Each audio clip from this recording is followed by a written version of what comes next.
বাংলাদেশে প্রায় ৪ লক্ষ মসজিদ আছে। এই ৪ লক্ষ মসজিদের ইমামদেরকে নিয়ে বাংলাদেশ বিনির্মাণে কাজ করার পরামর্শ দিলেন শায়েখ আহমদুল্লাহ। প্রধানমন্ত্রীকে বাংলাদেশ থেকে ক্ষুধা এবং দারিদ্র্য বেকারত্ব দূর করবার জন্য ওলামা ইকরামের যে অক্লান্ত পরিশ্রম এবং অবদান আছে সেটি আরো জোরালোভাবে ভূমিকা রাখবার সুযোগ আছে বলে আমি মনে করি।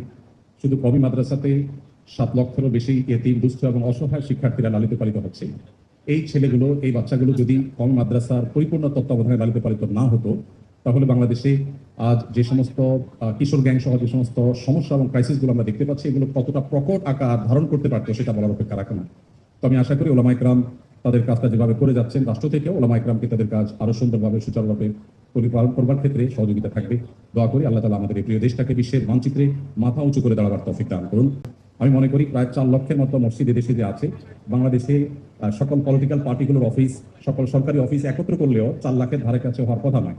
এই 3 লক্ষের থেকে 4 লক্ষের মাঝামাঝি যে বিশাল অঙ্কের মসজিদগুলো আছে, এগুলো শিরা উপশিরার মতো দেশের সমতলে পাহাড়ে সব জায়গায় ছড়িয়ে আছে।